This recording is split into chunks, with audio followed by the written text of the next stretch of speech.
अगर आप ड्रीम 11 जैसे ऑनलाइन गेम खेलते हैं, टीम बनाते हैं तो हो जाए सतर्क, वरना लाखों रुपए के साथ हो सकती है जेल। पूरी जानकारी के लिए बने रहिए हमारी खबर में। तो चलते हैं खबर की तरफ। केंद्र सरकार संसद में एक नया ऑनलाइन गेमिंग बिल लेकर आई है। इस कानून के तहत ड्रीम 11 जैसे रियल मनी गेमिंग ऐप पर बैन लगने वाला है। अब इन पर टीम बनाकर पैसे नहीं लगाए जा सकते हैं, नहीं कमाए जा सकते हैं। हालांकि बीजीएमआई और कॉल ऑफ ड्यूटी जैसे ई स्पोर्ट को कानून के दायरे से बाहर रखा गया है। आखिर सरकार ने रियल मनी गेमिंग पर बैन क्यों लगाया? क्या वाकई देश में पैसा लगाकर ऑनलाइन गेम खेलना बंद हो जाएगा? बैटल ग्राउंड जैसे गेम इसके दायरे से बाहर क्यों? जानेंगे आज के इस एक्सप्लेनर में। अब सवाल यह है कि मोदी सरकार ऑनलाइन गेमिंग को लेकर कौन सा कानून ला रही है। तो केंद्रीय कैबिनेट की मंजूरी के बाद बुधवार 20 अगस्त को केंद्र सरकार ने लोकसभा में promotion and regulation online gaming bill 2025 पेश किया है, जो कि पास भी हो गया है। अब यह बिल राज्यसभा में लाया जाएगा, फिर राष्ट्रपति की मंजूरी के बाद कानून बन जाएगा। इसके तहत रियल मनी गेम को लेकर कुछ जरूरी नियम बनाए गए हैं। किसी भी व्यक्ति या कंपनी द्वारा ऑनलाइन गेम को ऑफर करना, उसका प्रचार करना या किसी भी तरह के गेमिंग में मदद करना बैन होगा। कोई भी ऑनलाइन गेम जिसमें एंट्री फीस या किसी भी तरह के पैसे जमा करने होते हैं, उसे ऑनलाइन मनी माना जाएगा।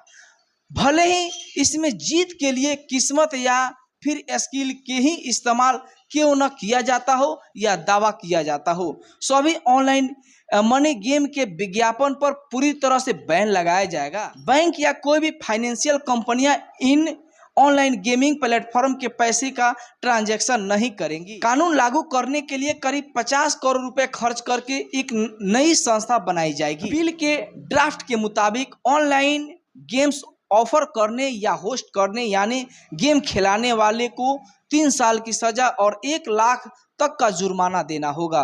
दोबारा ऐसा करने पर सजा बढ़ाकर 5 साल की जा सकेगी। वहीं गेमिंग ऐप का प्रचार करने पर 2 साल का जेल और करीब 50 लाख रुपए तक का जुर्माना होगा। ऐसी गेमिंग कंपनियों के मालिक और मैनेजर को गिरफ्तार करके मुकदमा चलाया जा सकता है। इसके अलावा ऐसी ऐप में पेमेंट कराने वाले बैंक और फाइनेंशियल कंपनियों के खिलाफ कार्रवाई की जा सकती है। अब दूसरा सवाल यह है कि ऑनलाइन गेमिंग आखिर है क्या और ई स्पोर्ट से अलग कैसे है? तो जवाब यह है कि भारत में वीडियो गेम की शुरुआत टीवी स्क्रीन या गेमिंग डिवाइस पर खेले जाने वाला गेम से हुई थी। इनमें से कुछ मशहूर गेम्स हैं पबजी और BGMI, league of legends, call of duty. आमतौर पर इस गेम्स को खेलने के लिए कोई एंट्री फीस नहीं देनी होती है और न ही इन्हें खेलने पर या जीतने पर इनाम की रकम रखी जाती है। ऐसे गेम्स को ई स्पोर्ट में रखा गया है या कहा जाता है। वहीं बीते कुछ सालों में ऑनलाइन गेमिंग के दायरे में एक नई इंडस्ट्री शामिल हुई है, रियल मनी गेमिंग यानी आरएमजी इंडस्ट्री। एक लाइन में कहा जाए तो इंडस्ट्रीज का बिजनेस मॉडल है गेमिंग ऐप पर पैसा लगाना, ऑनलाइन कोई गेम खेलना और जीतने पर कमाई करना। नए कानून के तहत सरकार इन्हीं गेम पर बैन लगाने की तैयारी कर रही है। अब तीसरा सवाल ये बनता है कि नए कानून के जरिए सरकार fantasy sports, poker, rummy, online lottery, सट्टेबाजी जैसे गेम्स पर बैन क्यों लगाना चाहती है? आईटी मंत्रालय के मुताबिक ये कानून नौजवानों को रियल मनी गेम का शिकार होने से बचाएगा, जो पैसे कमाने का भ्रामक दावा करके युवकों को लुभाते हैं और इसके अलावा इन गेमिंग प्लेटफॉर्म के जरिए टेरर फंडिंग और मनी लॉन्ड्रिंग पर भी रोक लगा सकेगी। दरअसल रियल मनी गेमिंग इंडस्ट्रीज पर सट्टेबाजी, जुए की लत लगाने और पैसे की धोखाधड़ी जैसे बड़े बड़े आरोप लगते रहे हैं।